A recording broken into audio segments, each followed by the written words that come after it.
여러분 안녕하십니까. 보훈 전문 박경수 변호사 인사드립니다.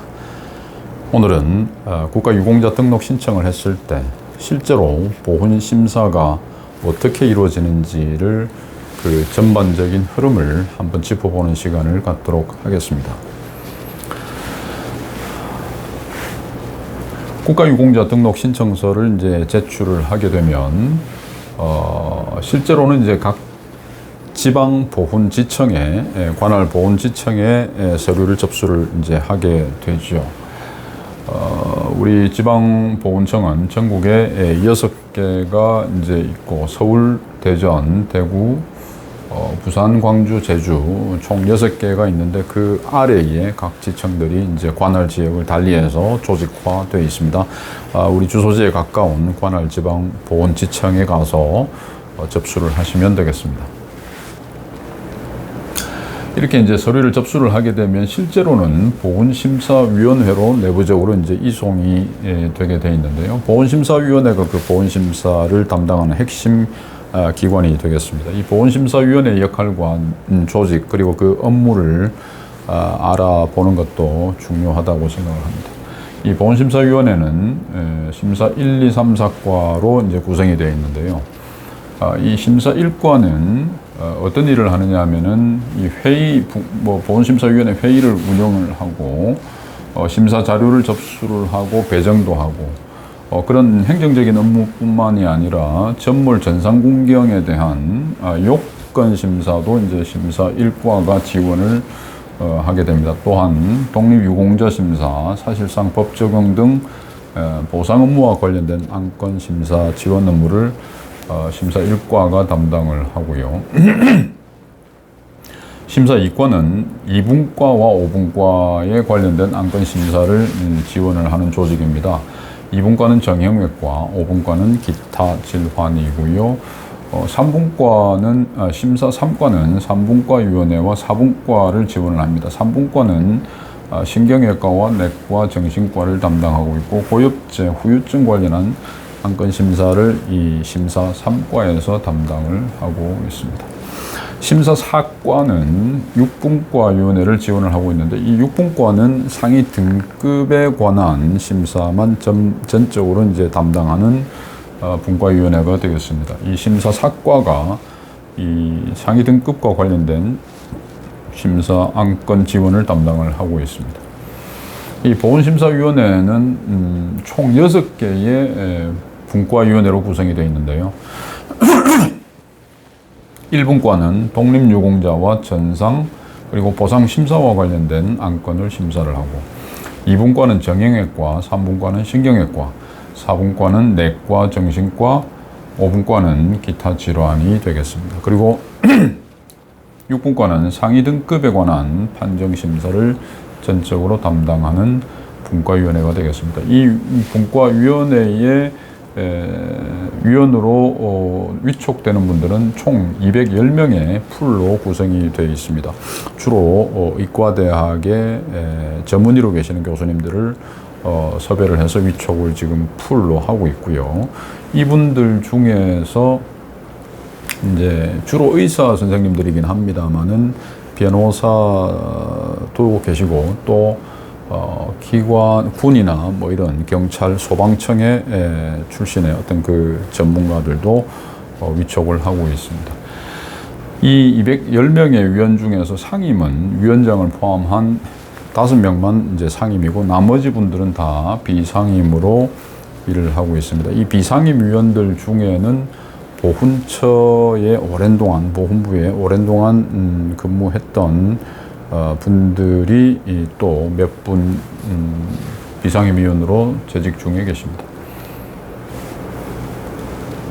참고로 보훈심사위원회는 세종시에 있습니다. 국가보훈부가 세종시에 있고 우리 대부분의 정부 청사들이 이제 세종시에 있지 않습니까? 그래서 세종시에 보훈심사위원회가 있는데 지리적으로는 별도의 건물에 지금 입주를 해서 업무를 보고 있습니다.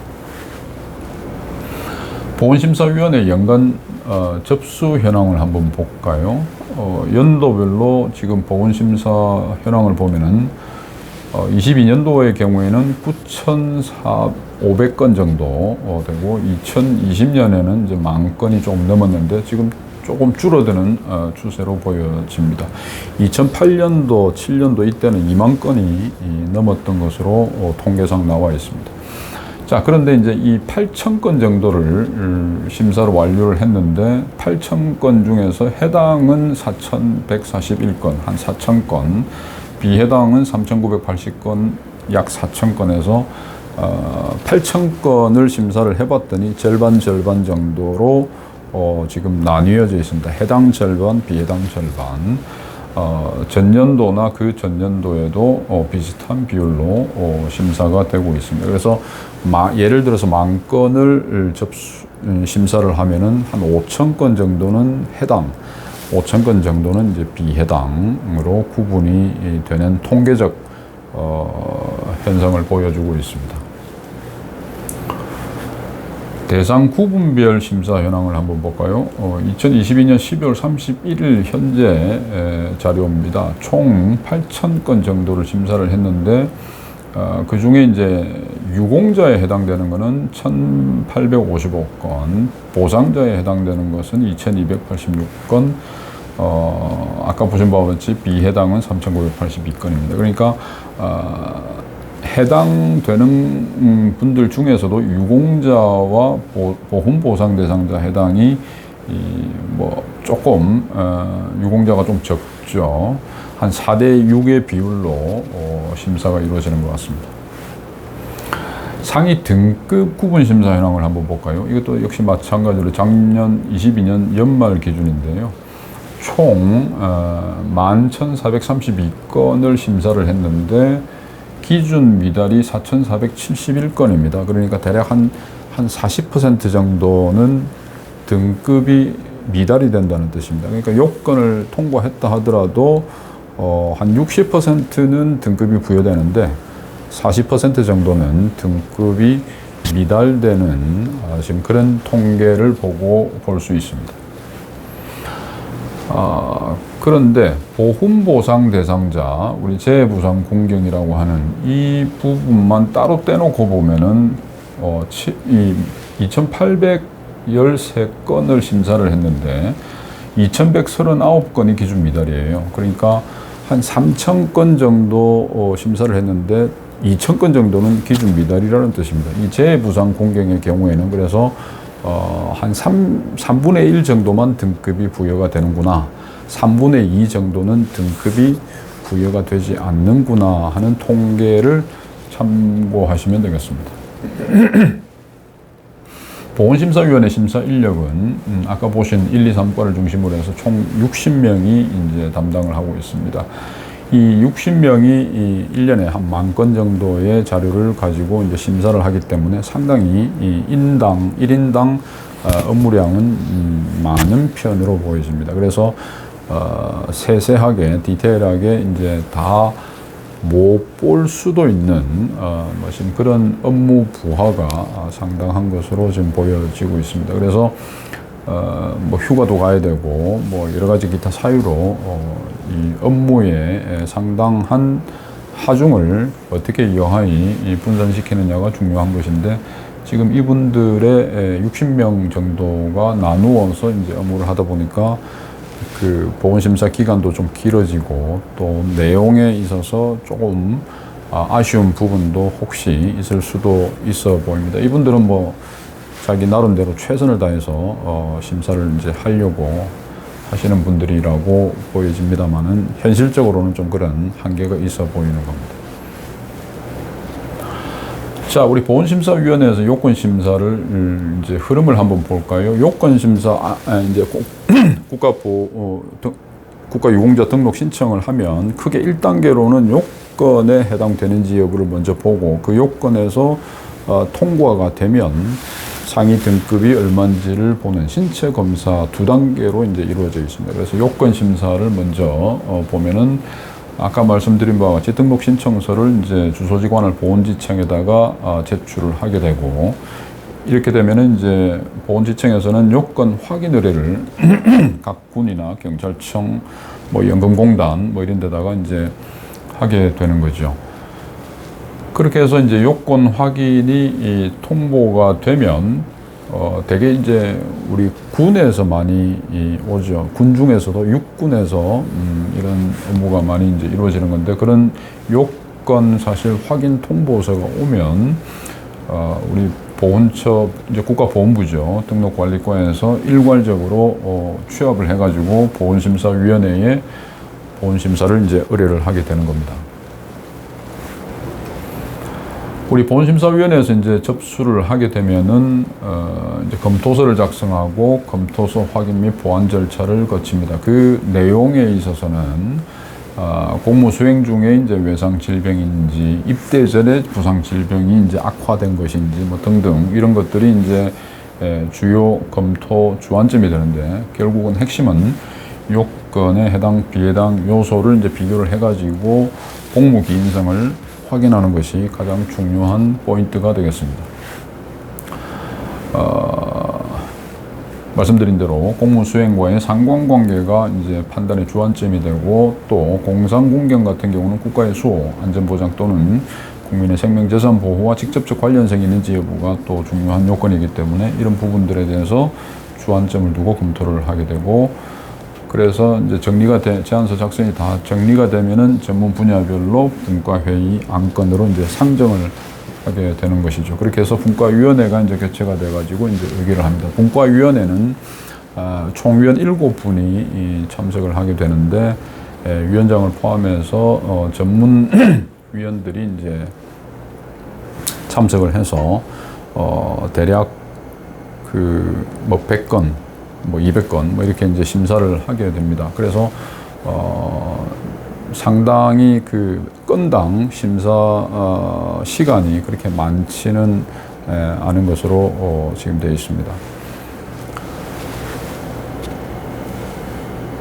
이 보훈심사위원회에서 이제 분과위원회에서 심의가 의결이 되고 나면은 통합보훈 시스템에 이제 해당 비해당 전산 입력을 하게 되고요. 심의 의견서를 작성해서 보훈지청별로 서류를 이제 발송을 하게 됩니다. 이렇게 발송을 하게 되면은 해당 보훈지청에서는 당사자에게, 신청인에게 해당 통보 또는 비해당 통보의 문서를, 공문을 보내게 되는 것이죠. 이것이 이제 행정법에서는 행정처분이라고 이제 우리가 흔히 일컫는 행위가 되겠습니다. 요건 심사가 끝나서 해당으로 통보받으신 분들은 상위 등급 이제 신체 검사 절차에 들어가게 되는데요. 이 절차를 보면은 신체 검사 신청서를 제출을 이제 다시 또 관할 주소지관을 보훈지청에 제출을 하고 신체 검사를 이제 실시를 하죠. 신체 검사 실시를 하면은 보훈병원에서 이제 주로 하고, 요즘은 상급 병원에서 또 가능한 신체 검사가 되겠습니다. 그렇게 해서 신체 검사 결과를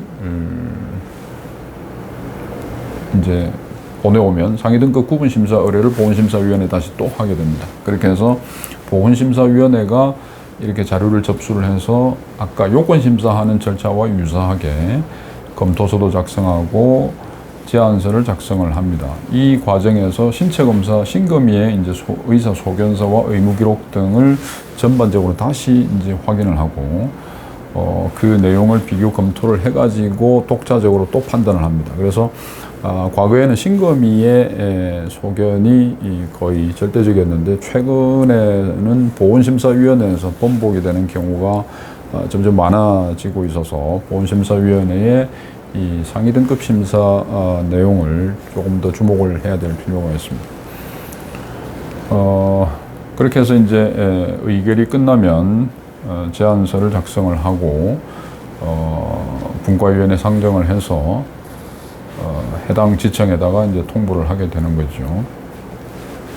그래서 마찬가지로 이제 국가유공자 등록이 이제 기준 미달이 되지 않는 하는 등급이 부여가 되고 국가유공자 등록이 이제 되는 것이죠.